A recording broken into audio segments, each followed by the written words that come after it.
I want to thank the Portuguese Architecture Association, namely the North section, for accepting us to make the launch of this 8th volume of Sophia Journal, our academic journal here. And I want also to thank the people from the Architectural Association that have been more involved in this organization, namely architect Joana Graça, and she's taking control of this platform online, so we can be talking to the editors and other people and disseminating and communicating this project out of Portugal. So it's also important to, well, to give my greetings not only to the people that are here in person, but also to my colleagues, editors that are online and near me. So I start by give my greetings to Teresa Ferreira. She's from the Faculty of Architecture. She's my colleague. And to João Leal, who is from the School of Media Arts and Design, Porto. And also give my greetings to Hugh Campbell, and who's from the University College of Dublin, and who will be moderating this informal roundtable that we are going to have next. And also Ija Traiani from South Bank London Architectural School, and Ricky Monk Peterson from the Department of Architecture and Landscape, Copenhagen University, and Mark Durden from South Wales University. And so we join again, and all the editors responsible for this 8th volume of Sophia Journal, and with the title of Landscapes of Care, Photography, Film, Modern Architecture, and Landscape Heritage. And it is an important moment because it's the 8th volume, and it's very significant that we've been publishing and having conferences related with this publication until now. And I want to thank also, I think it's important to all the people that since the beginning have been responsible for this editorial project, specifically Sophia Journal, and also for her artistic director, and the design team, because it's a mark that of our publication, this capacity to take advantage of the book format, and also of being a physical artifact in paper, to communicate and to give strength to all the research content that authors and editors have been publishing in this book. And they are very important for us, and they work with us in collaboration extremely well. And I want also to say some words about the institutional collaboration that we've been having, not only from colleagues and from the Faculty of Architecture and from our research group, the research group of Architecture and Urbanism, but also from University of Porto. We have several collaborations, and they help us a lot in the editorial project. And Sophia Journal is lodged in an open journal system platform of the University of Porto. So I think it's important to recognize all this support and all this team working that has been going along. And also, before we start to have this roundtable debate and talk, I think it would be interesting and important to explain not only the editorial project, Scopio Editions, but also Sophia Journal, and how in a certain way Sophia Journal has been a result of this editorial project. Am I seeing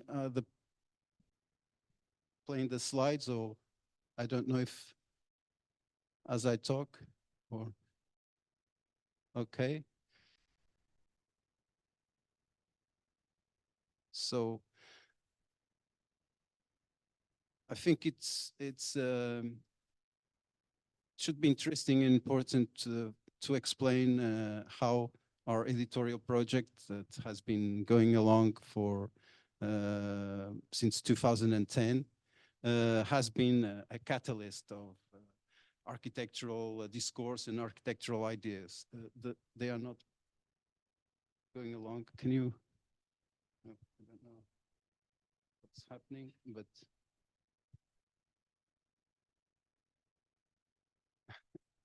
okay, you try to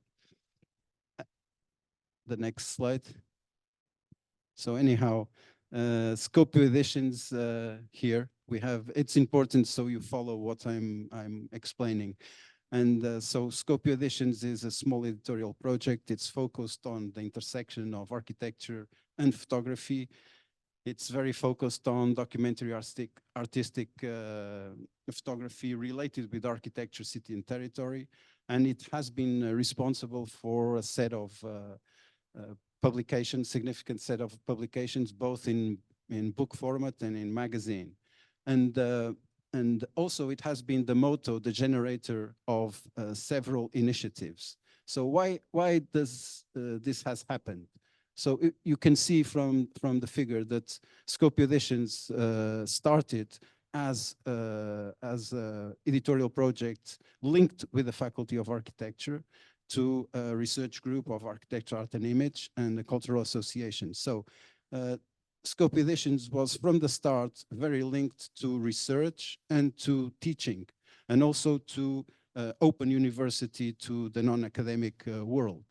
So it's natural, and you see how this editorial project and the publications have been the motto, the generator for conferences, for open classes, for exhibitions, for communicating several research, for having online platforms related with the publications and specifically the academic publications journals, and in this case, Sophia Journal. So it's natural that this has happened. You can play the second slide, please.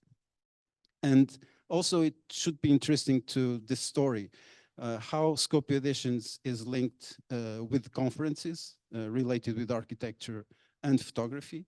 And how this all happened. So in 2010, we had a groundbreaking conference on the surface with important authors. And it was in 2010 also that Scopio Editions had its first publication, which was called Scopio Magazine, as you see there. And it was a parallel project, and it was structured in several sections with several curators, editors, and also focused on documentary artistic photography related with architecture, city and territory. Can you play the second slide? And well, these are significant authors that were at our conference.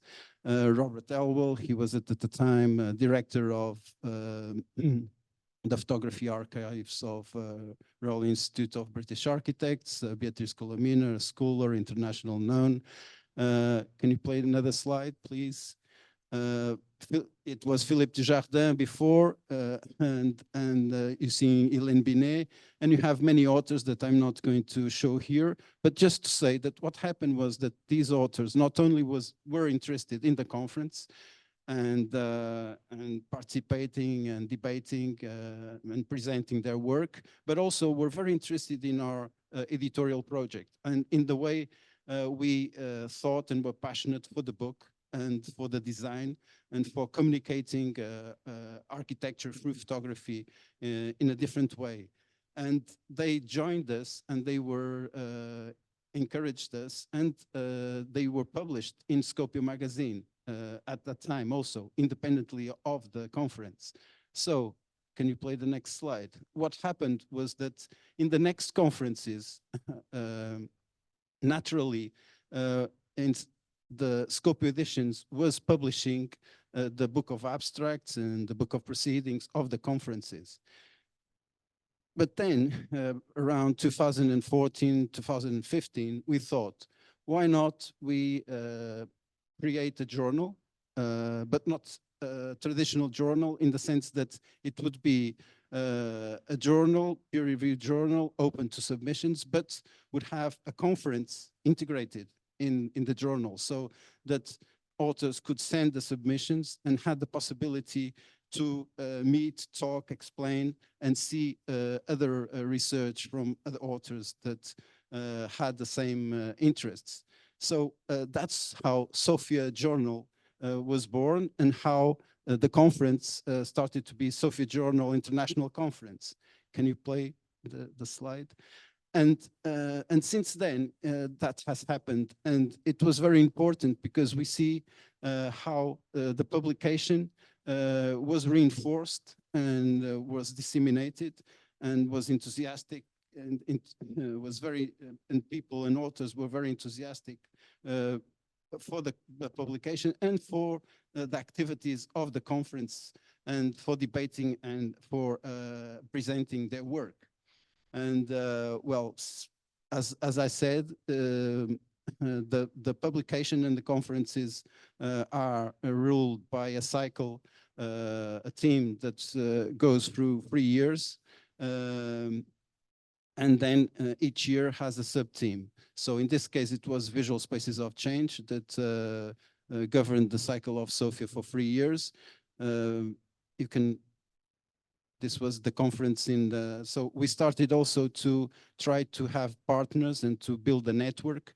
And you were seeing there the conference was in the Museum of Architecture, Art and Technology in Lisbon. And we are, that's one of our main objectives, to create this network, and so that the conference is not just in Porto, but in other places. And you see here 3 key elements that explain the success until now of this project. So you have the publication in itself, and this is very important, to be in the libraries for students and colleagues and authors, to have this physical book, so to have a study with a different time and a different exposition to the contents. Also very important are the conferences. Not only socially, but also the chance to speak with other authors and other researchers that have a common interest, and to present our work and to see other works. And also the support of the platform and the online network that we have, and the platforms, and specifically not only of the Sophia Journal, which is in an open journal system, and all the content is free. The students and the colleagues can download the content, study the content, and that is very important.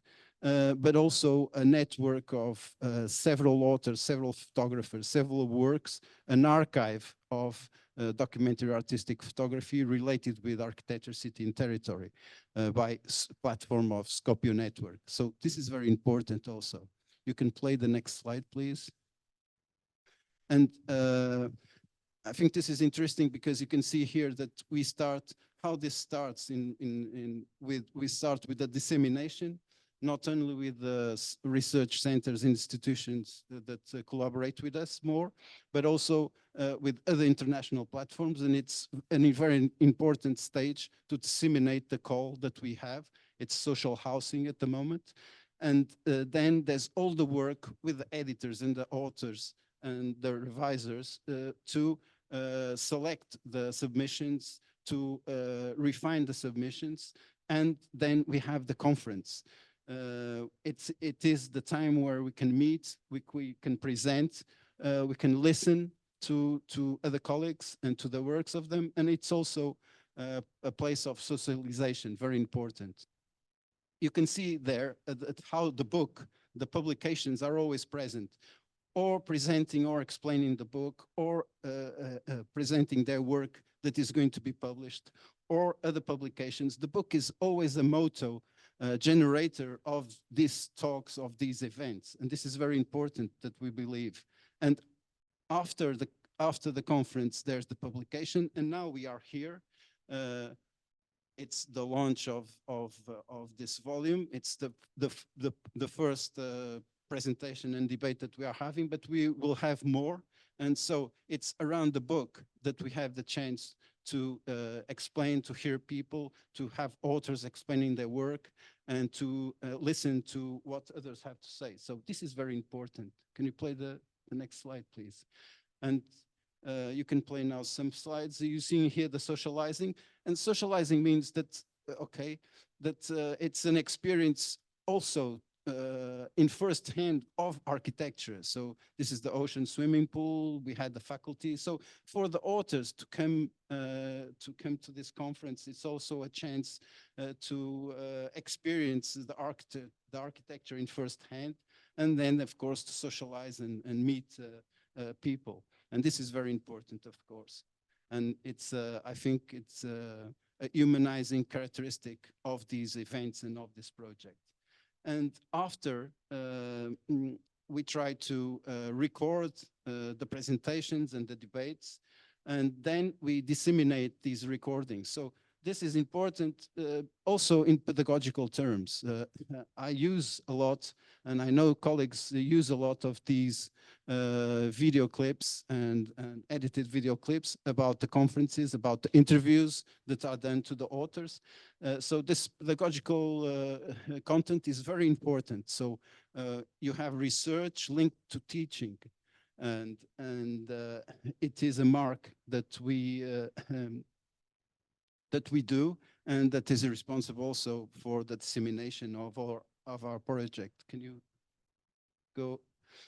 And so with all these several cycles, now we are landscapes of care, finishing the big cycle for 3 years at landscapes of care with a new call of social housing. Before it was photography, cinema, modern architecture. It was our call and landscape heritage. But you see a common thing, and this is important. So photography, film, image is always used as a research tool, as an inquiry tool. So image here is used as a research tool, so important as text. And you see different strategies for doing that.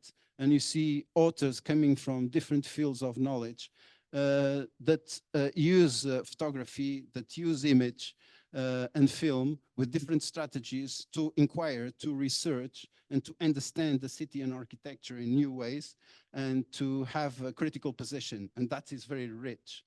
Also, we understand image, of course, as in a comprehensive way, integrating photography, cinema, other representation methods, and architecture also understood in a wide sense. So in terms of architecture, city and territory, in terms of scale, and integrating several dimensions, can be political, constructive, historical, and so on.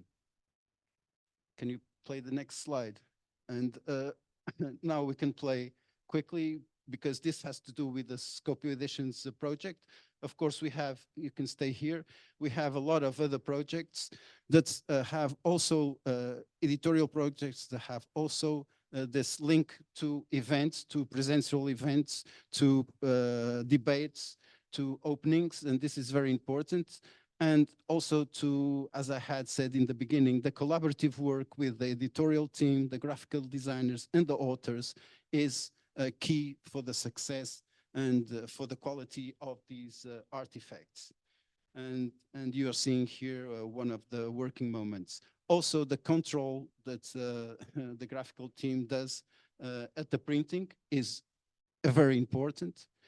And so this is a big adventure. You can go on with the slide. And so you see we have more than 40 publications, different collections, one's more related with research, others more related with teaching, or vice versa. And most of them, or 90% of them, are collective works, like journals, like collective projects, and not so much single authors. You can play again.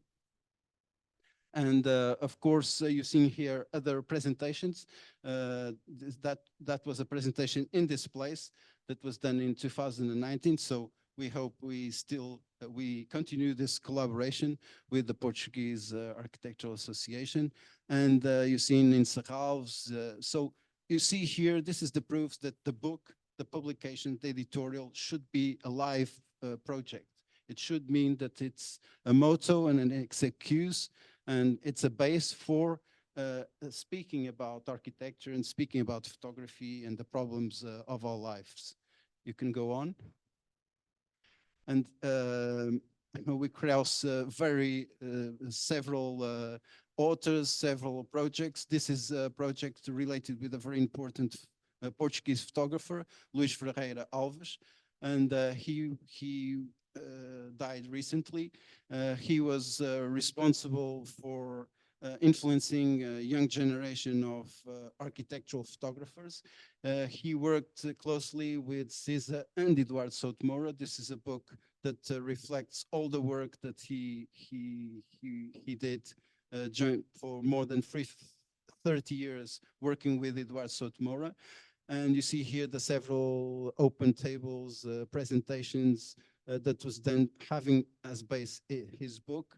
And you can play the slide now again. And we are working with other institutions. This is an initiative that we have to encourage students to do their masters related with the work of this photographer, very linked to architecture. And again, the slide, please. And there's this Luís Ferreira Alves Photography Award project that we are working with several institutions, and that is a very important project that will be possible to disseminate and to communicate and to show the work of this photographer and how important it was for communicating Portuguese architecture, not only the Pritzkers, but also many other architects from Portugal. You can go on. We had the chance to be in the Royal Institute of Architects presenting Scopio editions recently in November. And we had the chance to listen to the Hélène Billet that was invited for the Colin Brough lecture series, and we had the chance to be with her again here in Serralves in 2004. You can go with the slide, and where she presented her book, her last book, that she did with the coordination of Marco Giuliano and Martino Stiarelli. And Marco is also linked and has collaborated with us in many projects.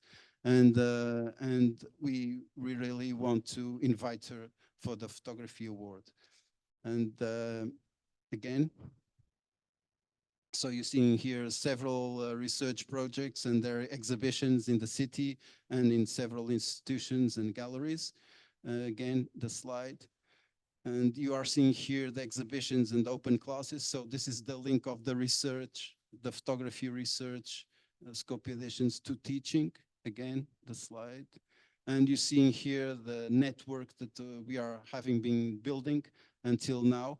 And so this is, I think, very important. And what we wanted and what we want is to really disseminate the conference. And so it can be in Dublin next year, or it can be in Madrid or in Pamplona. And so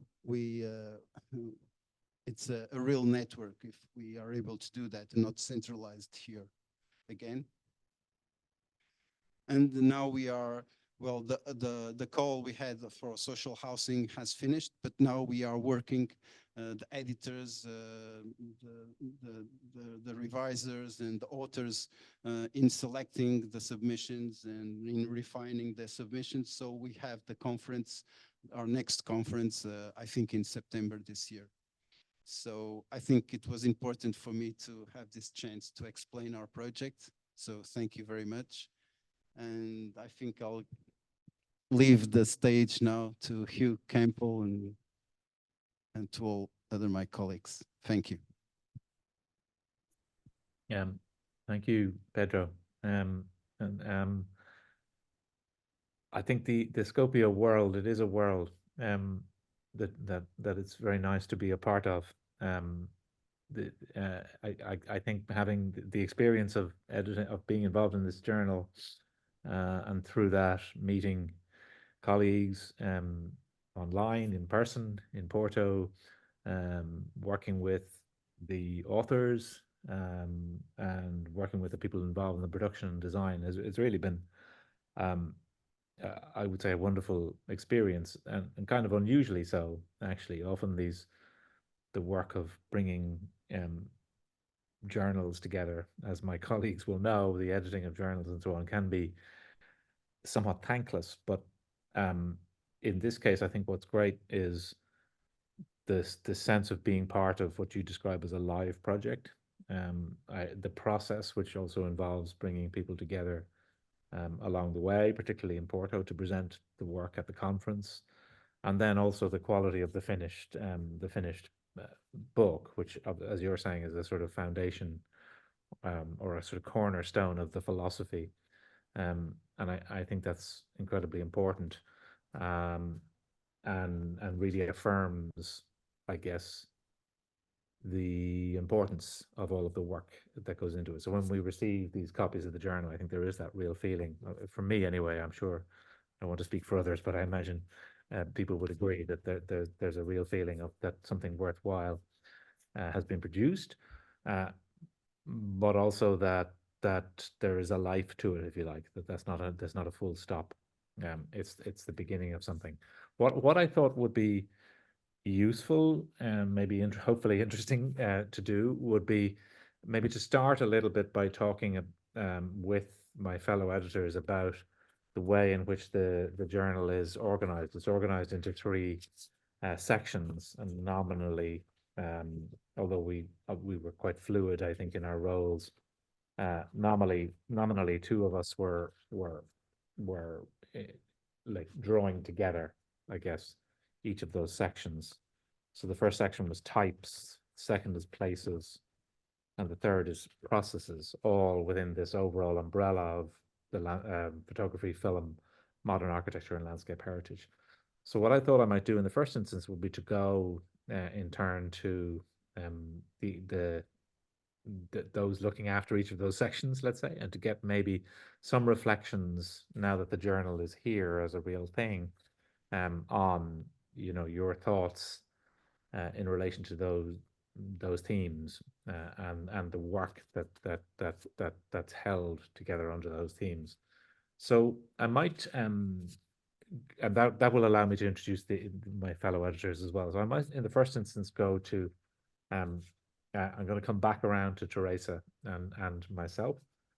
So I might firstly go to Ijaya and Mark and ask either or both of you, however you want to do this.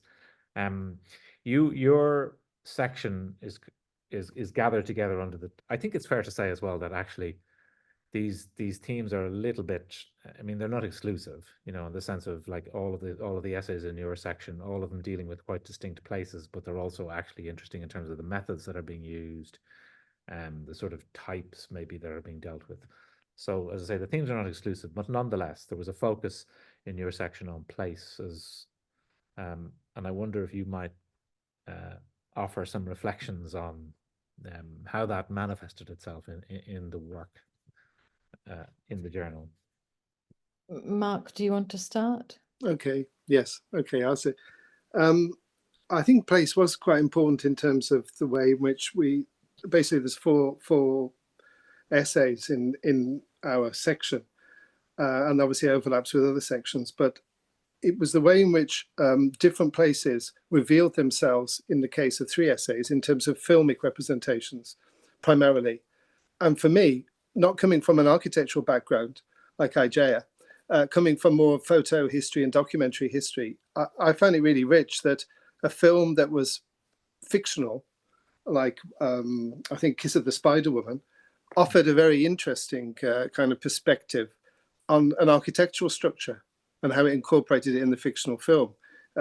Kiss of a Spider Woman was set in Sao Paulo, and it's part of one of the essays by Richard, in our collection, by Richard Williams, and it looks at the expressway in Brazil, and how that shifted through how fictional film, not just documentary, was an important kind of record of that shifting social relationship to this architecture, an architecture that was initially conceived and linked with the kind of repressive dictatorship of Brazil, but through the course of its history and through the course of looking at different films, was transformed in terms of social use in real terms, but the films reflected that. So I've just picked out that one essay, but what interested me from all the essays really, suddenly I thought maybe there is a book on it and I haven't read it, but there's a new kind of approach to architecture, I think, looking at film. That little comment anyway. Yeah. Absolutely. Was that new to you, or was that It wasn't so much new to me, but I think what I enjoyed in the paper by Richard Williams, and I guess, you know, Hugh and I have worked on things to do with architecture and filmmaking, and Hugh himself in photography, and we've had overlaps in these areas, looking at the way the different media can be used as analytical tools or as another language, as Pedro was saying. But I think in the case of Richard Williams' paper and the others by Alexiados and Kolonos and so forth, is that the specificity of the media to analyze the sites, so in Brazil, Greece, and in Portugal, were the 3 film study papers that we looked at, with a final paper on the Swiss landscape by Mortensen. But across those, there was the specificity of the medium to deal with fictional film as well as documentary film over time, and to read something from that almost like future vision, previous vision, current documentary of sites that gave a very alternative reading for each of the different landscapes from a care perspective. And I think that was super interesting for me, was the application of it in the different ways by the 3 authors, for instance. So yeah, there was something very important in that I think was a new layer of the architectural reading. The other thing I might like to say is working with Mark, usually we work with architectural theoreticians or writers, and I'm going to thank Pedro for bringing us as a team together. So working with someone who is working in photography, and a photographer and a photographic theorist brings another kind of layer of reading to, I think, the way we understood the papers and also work with the authors. So for me, that was another kind of valuable translation in the discipline of architecture. Yeah, I mean, I would certainly echo that, because I think it's I mean, as Pedro mentioned at the start, the idea of photography or film as research method in and of itself, or as a mode of research, let's say, and that from the outset assigns a value or a valency to the image, which I think is carried through in the publication. And I should have mentioned as well, of course, that there's a distinction made, although again I think there's probably points of overlap between what are called theoretical essays and visual essays, ones where maybe you might say the word leads, and one where the image is doing the work of the analysis, the research, and so on. So it is very interesting to work on a publication where the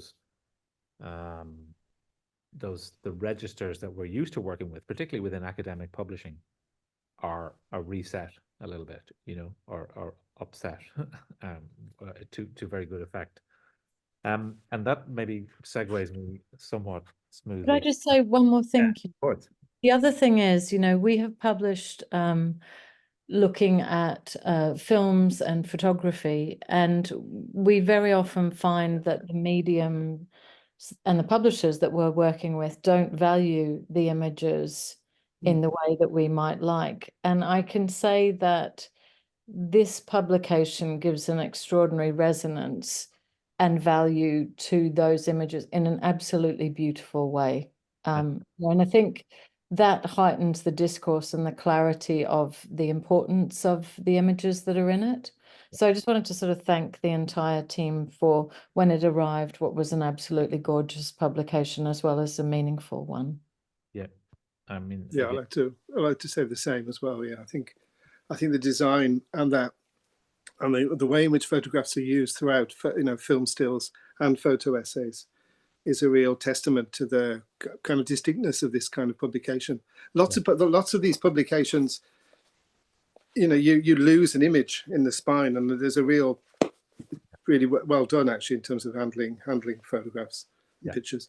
And I'd just like to say, I enjoyed working with Ajay and you, Hugh, as well. And I think for us, from the photographic side or the non-architecturally minded trained background, it's a great interdisciplinary project where I learn, we learn things, which is always a pleasure.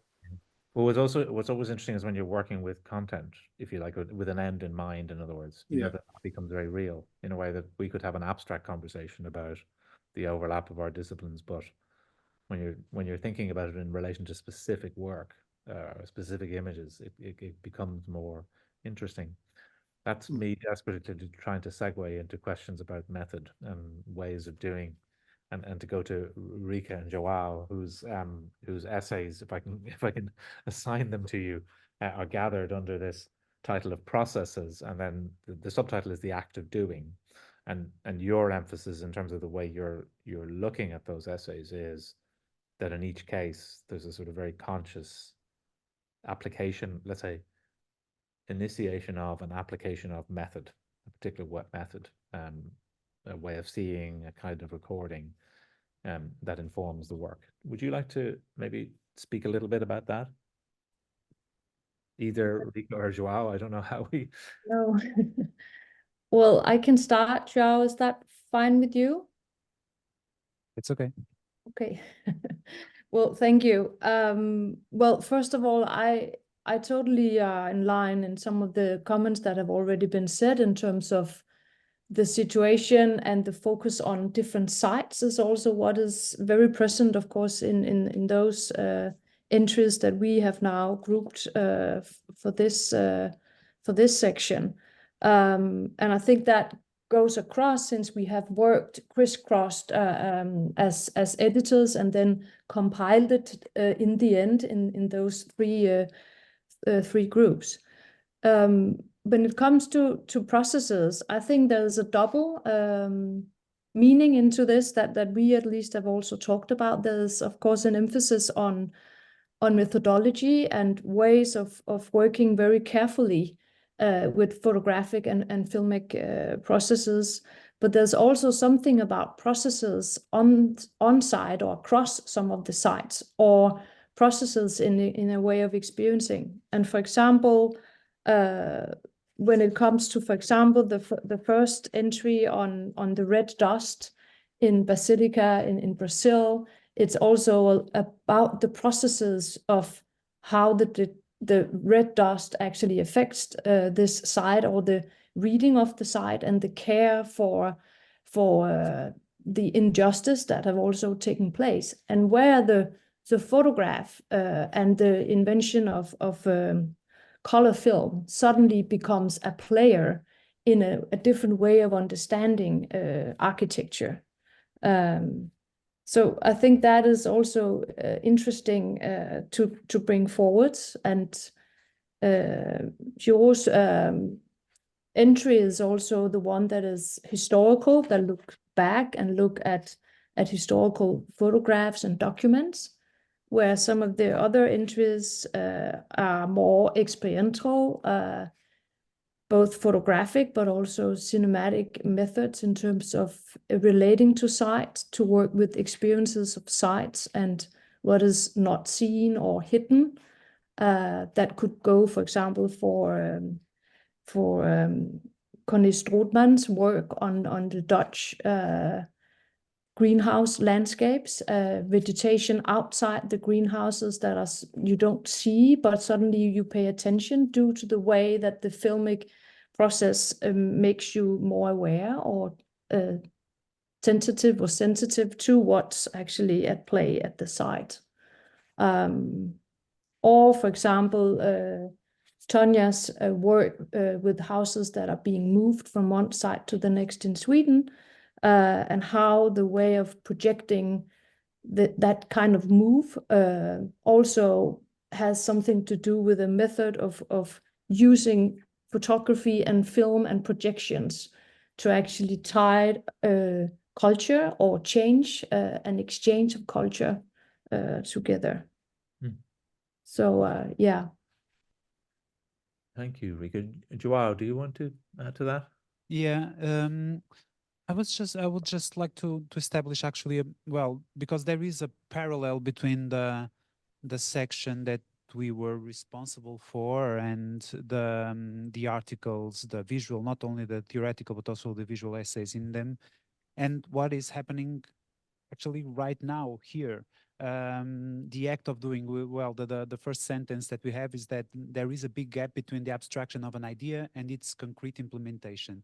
And actually here we are doing a round table, but by being here, we look at the table that we have and it's a square one, and we are actually not in a roundly position. We are distributed in a different way. So the importance of actually being at the place, experiencing it, and actually doing something with that experience also emphasizes the importance of one thing that I find particularly important in this book is the visual essays, the people that actually went to the places and study them by being there, by looking at them, by photographing them, filming them. And we have some also in our section, and not only by seeing, studying, or analyzing images. That is also important. And actually the first article that the first text that we have, the Sir Miguel's text, the Brazilian researcher, by seeing images from Brasilia in color, changed the perception that people had from Brasilia when it was seen in black and white. So I think this was a very rich process. It was a really, well, it was a long one, difficult one, but well, I would like just to end by thanking you for the opportunity to cooperate with you and to have the opportunity to meet you all. It was a pleasure. Now, well, it was really great to get to know Rika and working with her and discussing with her. Also, Hugh, I got in touch with his book. I read his book, so only for that was an amazing thing. And also now, because of IGEA, that we are having a show at Tate surroundings. Not actually at Tate, but almost there. But thank you. I'm really thankful for this opportunity. Yeah. I mean, that's good, isn't it? The way these connections, and I do think that's part of the live project of Skopje, is this bringing together of people, and particularly, I think in that moment when having worked on screens and over spreadsheets and Google Drives, to be in the same place, which goes to your point, Joao, about how different it is to be in a place, you know, and to encounter and to experience it, and then to try to work from that. I might bring Teresa in at this point and try to talk a little bit. In a way, Teresa, the essays that we gathered together in that section were nominally under this title of types, but I think a lot of it was also about, let's say, I would say, ascribing or asserting value, which is partly to do with the question of heritage. You know, that's in the title of the journal, and where your great expertise lies. So, say for instance, we've got that the work by Brigitte and Leonie looking at these kind of relatively anonymous buildings in Aachen, and trying in a way to assert a value for those, let's say, buildings that are anonymous and not yet visible as a kind of heritage. And then on the other hand, there's the site that Jasna Gresner is looking at, which is a sort of contested site, let's say. And again, she's looking at how photography and film are used to try to assign value or assert a value. And I think the same could be true of the visual essays, the one about the gardens in Milan, or the work on the Niemeyer Tower, which is more experimental, maybe. So I wondered, is that something that you might reflect on, Teresa, the ways in which photography, film, other methods of visual recording can play a part in let's say, establishing heritage value, maybe shifting the narrative about a place or a set of buildings, or recognizing them for the first time. Does any of that make sense? Yes, yes, yes, of course. Hi to everyone, and just a brief thanks also, again, to the Association of Architects and to Pedro and to all of you and to you for this amazing team. Yes, I totally agree with you how photography and filmmaking can contribute to these different values that can be assigned to modern heritage. I would like also, I think the essays that are in this book also, and especially in our section, reflect a little bit of the specificity of modern heritage. So why this heritage is different from the heritage from other periods, and also how this heritage can be an heritage at risk, how this modern heritage is more vulnerable than other periods. So I think these essays reflect a lot on these specificities. The first one is about quantity and scale. Okay, the industrialization of construction has allowed to build and prefabricate and to have other scales and building types, and I think we can see that with the skyscraper or even the buildings that are here. And this relates to the second specificity of modern heritage, which are the new typologies that we have that are also very designed for very strict functions. So sometimes they are more difficult to reuse or to adapt. I'm thinking about garages, cinemas, or even skyscrapers, and I think that we could see that with the Tower Age essay on also on the book. And the third specificity is related to materials. So these that we have seen, the concrete, these industrial materials that are much more vulnerable and age much more faster than traditional ones, and can tend to become obsolete more, which is also an issue, or not, how they can become ruins in the landscape, as you have in Ireland so many beautiful medieval ruins. Why cannot we have why not having 20th century ruins in the landscape? And the fourth is this, which relates to what you said. It's that it's a more recent heritage, and these narratives are often not yet accepted by the general public. So not everyone likes brutalism buildings, or sometimes are more difficult to understand, and even the heritage bodies struggle to protect younger heritage. So that is, I think this book is a great contribution for this. For opening these narratives to some ordinary buildings, but with value. Yes, maybe they are not listed, but they really have some distinctive attributes, and these essays are very, they catch these values and contribute to this broader recognition of modern heritage. So thank you all for this opportunity. And I apologize in advance because I might have to quit a little earlier for family issues, but I greet you all, and I pass the word to you back again. Thank you. Thank you, Teresa. Thank you.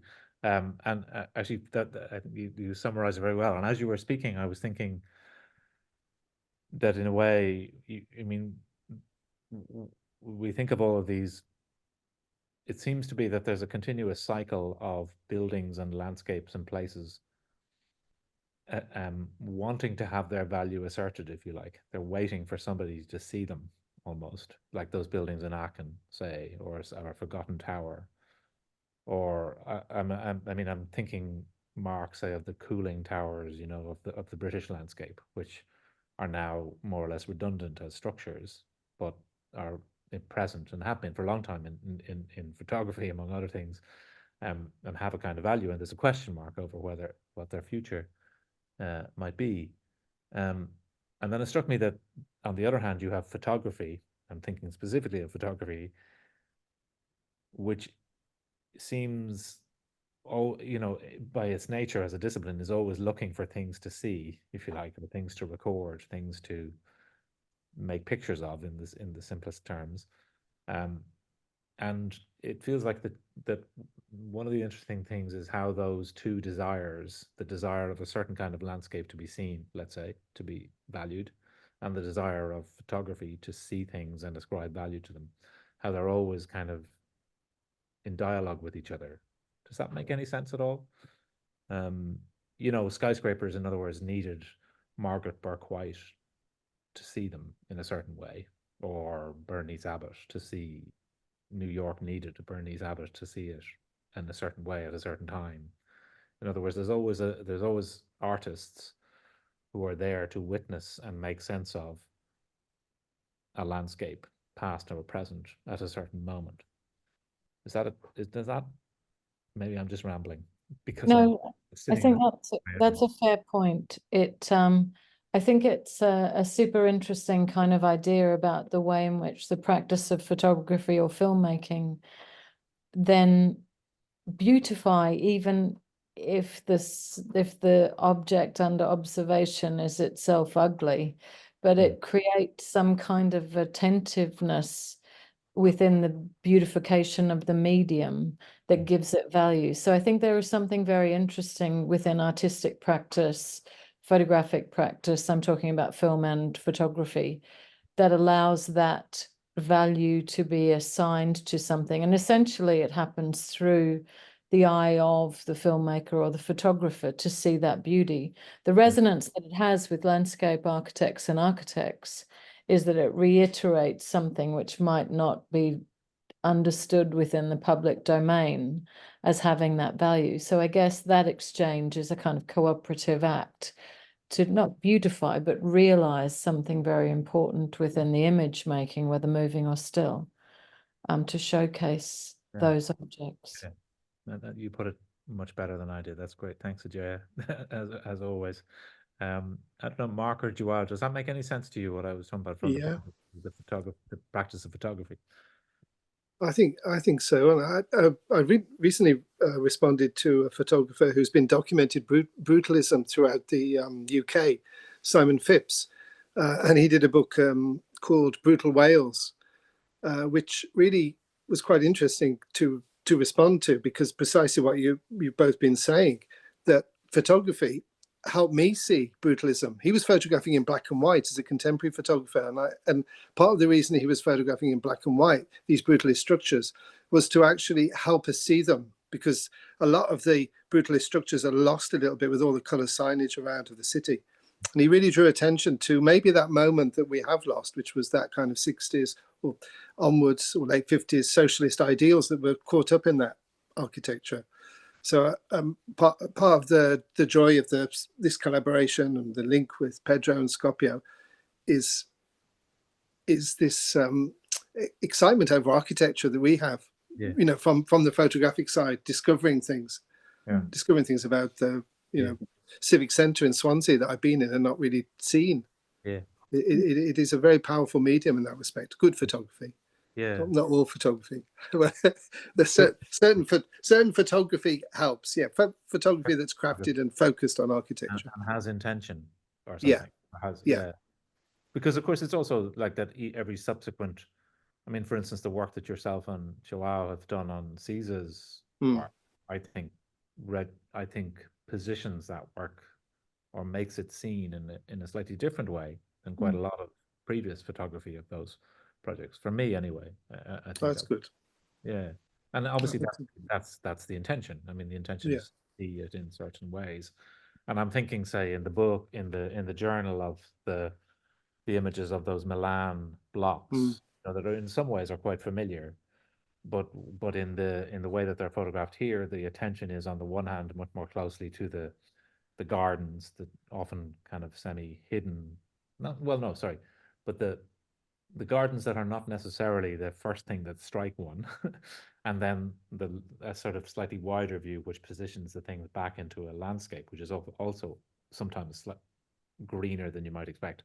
Whereas I think previous iteration of those blocks would have been very much focusing on their formal properties as buildings, you know, questions of repetition, scale, proportion, etc. So it feels like not only can photography register something, it can then reposition it. You know, so I think reposition it around contemporary ecological questions. exactly, yeah, Because it's not only about the documentation and the care of these sites or buildings within a kind of architectural discourse, but within a much wider understanding of what care is in a kind of community sense, in an ecological sense, in a long-term vision of it, where I think the medium of you know, sort of film and photography are being used to critique these things in a very different way. And I thought that was very valuable out of both the symposium itself, but the papers that we edited. yeah. Do you mind? Seems Of it's course, Joao or Rika. No, Would go, Joao go, go, come Rika. in and then- I'll talk afterwards. Okay, I'll Rika. oh talk please, Joe, come on, Joe, come. Okay, well, Thank over you. to you. I'm gonna then Okay. back to Rika. Well, relating to that, I would like to push this again to the actual publication and to something that Pedro said in the beginning of the importance of this editorial project, because it actually it's through photography and through film that it tries to establish a bridge between the academic universe and the general public. Well, we should not forget the embellishing power of the image, and also not only the photography and film, but also the design of the book. The book and the way it is made, it actually brings people from outside the academic world to wanting at least to get to know what's inside of it. So the photography part, the visual essays also, and the way the design is drawn. I think it contributes to Yeah. that also. Yeah. Could you, may I possibly bring Pedro in there? I mean, he's not going to get off the hook because could you talk a little bit, Pedro, about this? I'm thinking particularly of the scale of the book, or size of the book, and the you know, the way that the Swiss, yeah, the way that it's, the way it's bound actually, yeah. so that you don't get, you know, the Yeah, images. yes, of course. Well, It's I'm interesting to think about. yes. Well, I must say I was very very content to hearing you and to everything you were saying, and it's fascinating, and it's very good to be here and to have this finished product, and to hear you all speak about well, the submissions, the content of the authors, and all the edition that we've had done. And well, speaking about the book, and you've spoken about the importance of this of the physical artifact, and of course, well, the bounding is has a Swiss bounding, as you can see, and this is very important because it allows to open the book completely. And so even though there's, of course, all the design that is made and thinking on images and this not being traveled, or when the image occupies the whole spread, how it should occupy it. But of course, this opening is very important. So you have almost the whole spread you can use and think image and text. And this is all the designer. And of course, this is also important. You have this double page here. So it gives some weight to the cover, and it doesn't roll. And then the weight of the paper, the quality of the paper. So it guarantees a good printing of image. So there's a lot to say about the importance of this object. And I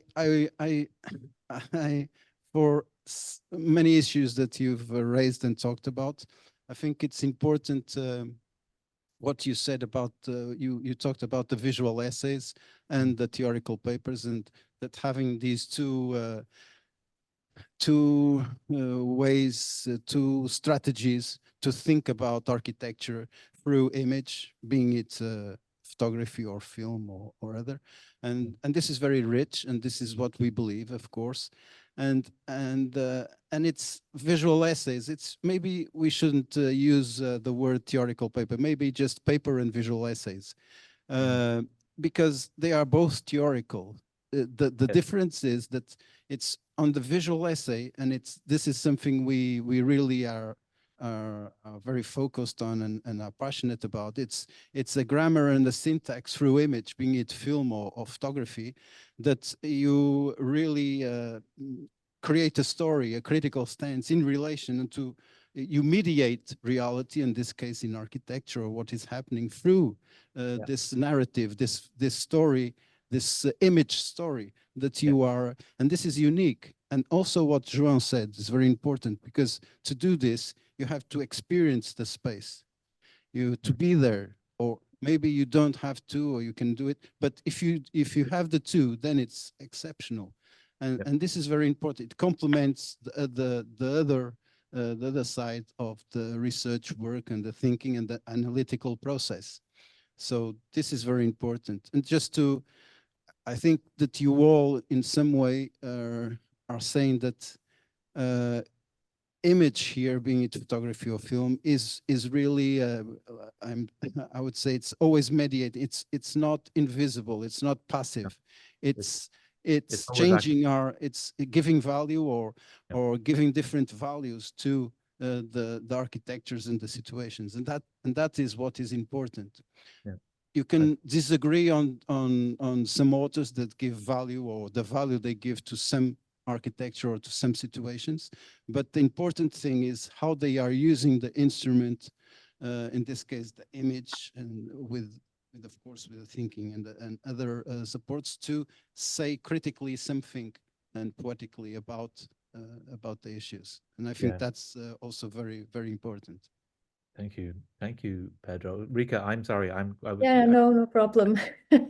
Well, I actually think it was good that Pedro was phrasing these matters now, because that was a bit of what I was also intrigued to actually emphasize a little bit more. I mean, I think I have also learned a lot in terms of having our discussions and this combination of photography and film and filmmaking processes, which I'm working the most with, has really also somehow extended some of the understandings of both the differences, but also, of course, the overlaps. And I think that the care really is so deeply bounded into what you could even say the feelings and the emotions that are being elucidated, both from the photographic process and also the filmmaking process, where you have to engage. You can't just stay out of what actually is projected onto you from the media, whether it's a photograph or the film. And I think that is what is so intriguing and so powerful. And again, that's probably why the book becomes so important, because it do that once more, show these very attentive and very sensitive relationships, of course, via the text, but also the images. And the visual essay as a specific format, you could say, in architectural research and research in image, I think is super interesting to actually discuss a lot more, and to also emphasize that it's very closely related to the work with drawings and images, so deeply embedded in example architecture. So it really has a capacity that we could maybe gain a lot more from, and also maybe discuss how theoretical essays or papers, white papers, could be more visual, and how we could actually benefit from that and develop that in the profession, in the research in architecture. So, and that has really been enriching in this process. And yeah, also due to, of course, the collaboration, and we have different backgrounds and have had different views and perspectives. That has just been fantastic. Yeah. Could you say something, just Rika, while you're speaking there, of course, I mean, I think maybe more than others, this may be fair to say, you've thought a lot about the sort of the philosophy of care, you know, care, I know, in your work. And that's obviously central to not just this issue, but other issues of the journal. How do you see care manifesting itself in the work? You spoke a little bit about it there, but yeah, well, I think the awareness of how to expose yourself to care, I think that is actually quite important. And I have a sense that working with photography and film, you are aware of the aspects of affecting yourself while being at site, trying to be open to the site and the possibilities of the site. But what is really also important is, of course, coming home with all the footage.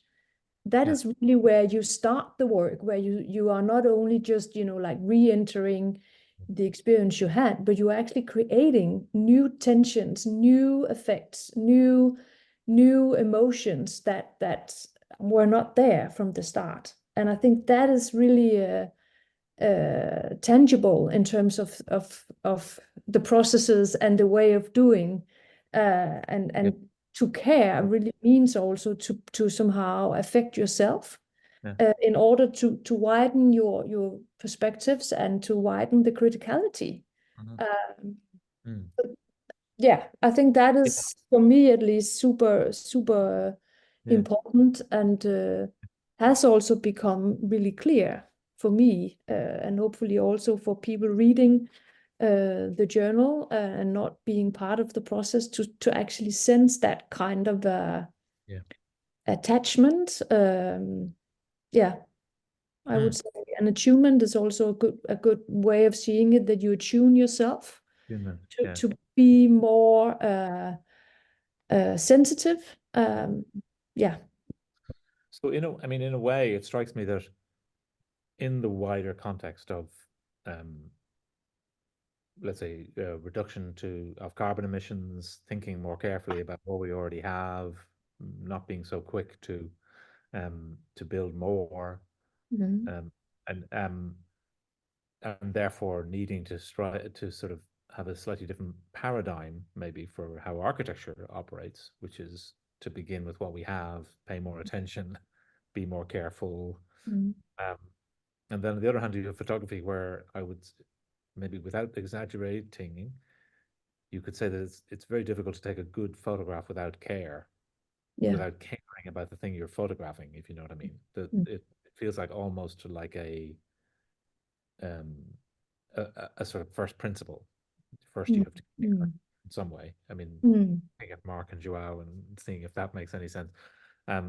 So that the relationship of care is implicit in the making the photographic record, and therefore maybe it's why it has a particular resonance, more resonance maybe even for us now, is because we see that act of care in the first instance is a sort of prerequisite for any kind of architectural act that might follow, whether it's simply looking after a structure that's already there, adding to it in some way, inventing it for some new purpose. Again, I feel I don't know if there's a question in all of this, and maybe I'm just waiting for someone to respond. No, I think for me it makes sense, and it makes sense in the way that I think there is a need, actually, in terms of the crisis that we are facing. We have a need maybe to be able to talk differently about these issues, and I think that the sharing of emotions and care and vulnerability becomes much clearer. And maybe that's also where Mortensen's photos of the Swiss dams become so both provocative, because there's a high criticality in them, but at the same time there's this tension in terms of those meetings and what that actually means in terms of the ecological system that it somehow now engage with, and I think we are maybe also longing for that even more, and maybe that's, I mean, I think that's super good, but I also think that is maybe why this interest is growing again, this interest of the role of the images, and why the processes of working with photography and film has an awareness. Mark or João, did you want to come in? I had a little follow-up question, but I don't know if you wanted to reflect on that, or maybe I'll ask my follow-up question.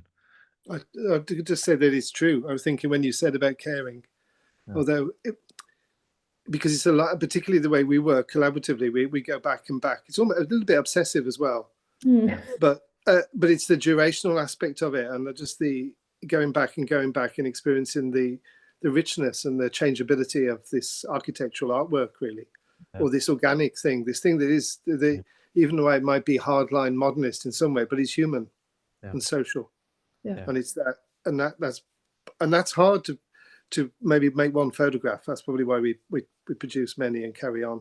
But you're right. I think it is a kind of care, and I think the same with Mortensen's photographs as well. Those are more complicated because of the brutality and of the dam itself as a structure. But at the same time, as you were pointing out, Ricky, there's that inevitable kind of ecological need for them, and an ecological adjustment to them that he's reflecting upon. My question was going to be whether you, and this is whether you, there's a tendency, I guess, for us to think about photography as the coming after architecture, in the sense of a piece of architecture is made and then it is recorded in photography. I know it's not as straightforward as that, but that's the that might be the dominant mode. And I was wondering whether you've ever worked with architects earlier on at earlier stages in the process, say before architecture, like coming to a site or a place and trying to make sense of it with an architect, with an architect, with a view to making something in that place. Do you see what I mean? So then that same act of care is given to a contact before the architecture comes into it.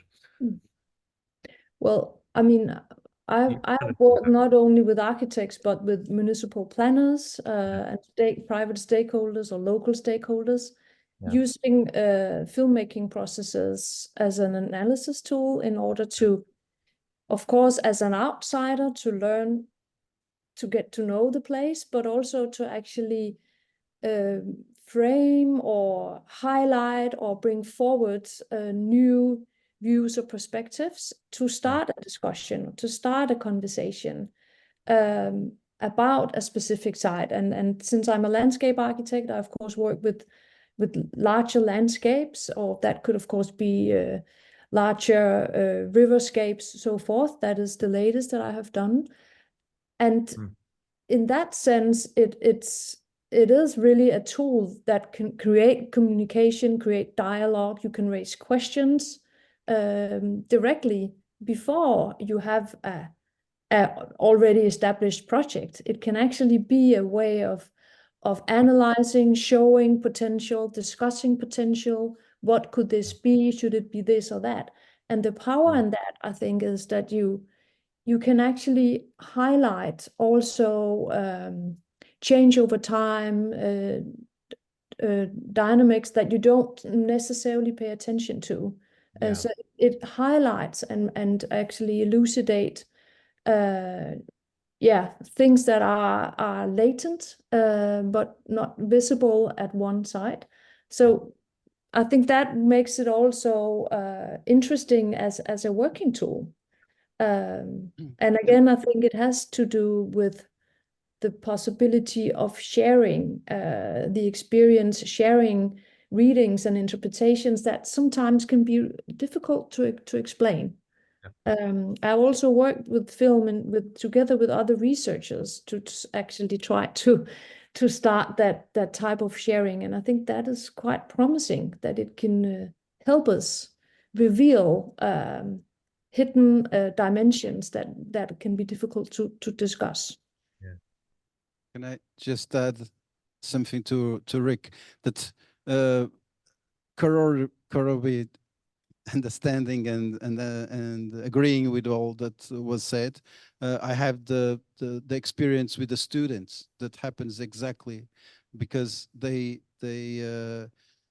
go to know the territory through photography, through experiencing the spaces, sometimes interacting and talking with the people that work or live in those spaces, and it's through image photography that they create a critical narrative about this, about that territory, and they analyze it through image, and they have a personal view, a personal stance in relation to that territory, and only after is given a kind of a competition exercise for an intervention on that territory. And again, then they do that, they answer through more integrating other representation methods and creating a kind of a atlas of image, also where the book as a strategy for communication is always present. So yeah, you can see here how images and photography is used to ideate and understand space and architecture. And architecture only comes at the end. Yeah. So as a student's experience, teaching is exactly that. Yeah. Wow. Well, just one more thing, and then the same thing happens with images. Well, at least I remember when we were shooting the Brion's Tomb by Carlos Scarpa. We were only there for 2 days. We knew the work made by Guido Guidi, but we started by entering the place and started photographing right away. And then I remember that, I think it was on the second day, Mark, I believe, that we found that there was an audio guide of the place with an application. That then we listened to that audio guide that was explaining all the details, and it made us come back to the place, to the Brion's Tomb, and shoot it in different ways. And then at the end we have the work made, well, I may say, before knowledge and after knowledge, and we use both the work in the final editing phase. So I think it's really good to experience places visually, and well, there are different ways of knowing the places. So this is one of the ways. Thank you. I wanted, I mean, I'm conscious I'm just trying to think a little bit ahead now to where, I mean, the other question I had was, where do you think, if anybody could answer this, where does this journal point us in terms of, you know, the way whenever you do a piece of research or you put together a piece of research, you're thinking about, well, what are the questions that this prompts? What needs to happen next if this is not a full stop? What, if anything, might people think would be something that might flow from this journal? What kind of questions does it ask? What future research does it suggest or propose? Is that a question that anybody feels ready to answer? The answer is simple: AI. AI is always the answer, isn't it now? Yes. Do you want to elaborate? The answer for everything in the future. Yeah, I know. João was joking. I think the concept of care follows very much or is very related to, and I think the next concept would be repair. Yeah, already. The planet needs repairing architecture, and so after caring, repairing, and it's natural. So maybe we go we go through that transversal also concept as care into different disciplines that can work and transform space and the planet, not only architecture. Is that just interested to hear other views on that? I think repair is interesting because repair is a term that one is around a lot at the moment. I mean, obviously, but just as a sort of paradigm for architecture or architectural education as well, that is thought of in terms of repair, which is challenging. And then it's interesting to think about how photography and film can play a part in that. I'm also conscious that I'm in Ireland, and we recently had a referendum that was about changing our constitution in relation to the word care, and it was soundly defeated, unfortunately. But in the aftermath of it, there was an interesting kind of thought about whether support might be a better word than care. Now, this was in relation to people, you know, because something about care that's somewhat possibly seen as paternalistic, possibly seen as support somehow people were saying felt like maybe a better word because it was about prompting things back into life somehow, or you know what I mean? It was anyway, it's just I don't have an answer to it, but I'm just interested in how those kind of governing narratives determine, you know, how we think about the built environment and then indeed how we make images of it. Does anybody else want to come in on where the future directions or future possibilities? Just one more thing, that for people to care, they have to be, I always confuse these two words, sensitive or sensible to the subjects. And I think that image here can play an important role on that, and on trying to make people actually experiencing the places so that they are sensible to the problems that surround some of those places and the environment where those places are set upon, and make them well, although we are going to places by plane to shoot them, so it's not a very ecological thing, but well, someone has to do it. But I think that making people sensible to the subjects might increase the need for caring and for taking care.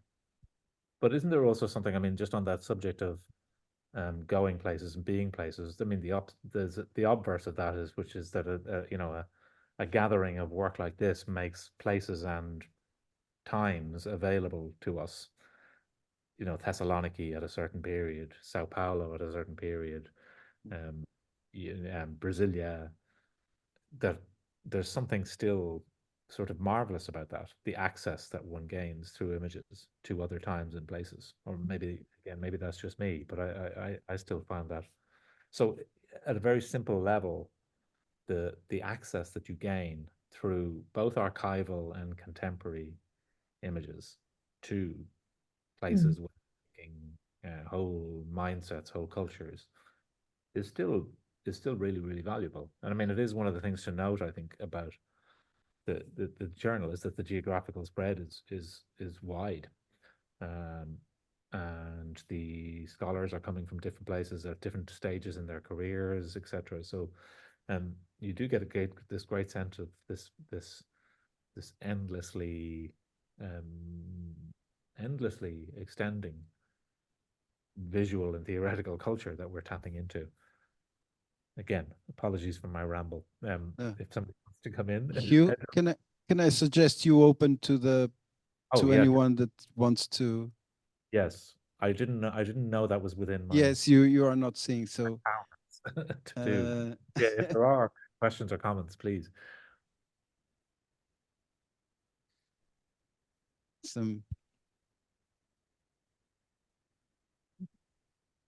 Or questions. Hello. Hello. Is this working? Yes. Yeah. Actually, we are Gia, I'm Maria. We are together in the next open call for landscapes of care, public housing across multiple geographies. And I was thinking about what Hugh was talking about, that taking care sometimes is creating an hierarchy, in the sense that is someone that is looking upside to downside. And in the humanitarian perspective, we always have this. But actually, I think in this, in the fact that the photography is actually creating and giving not this hierarchy, but some dignity. And the dignity is actually a very important concept in this, in the landscapes of care and what we are trying to bring up. It's giving some dignity to some places that we are trying to understand, and giving or adding an extra layer that actually we can't do, or actually we can destroy some preconceptions that we have about that. And I think that is very important. And what we are doing with this book and with this research and with this cycle of landscapes of care is actually bringing a new perspective to some problems and issues that we are facing in our contemporary world. The next call is actually about public housing, and we are suffering so much across different countries and struggling with housing access, and how we look to the housing that were constructed, and some have big issues, and we are trying to understanding and give a different lecture or giving a different reading of those spaces, and try to contribute to like a future understanding or view, let's say.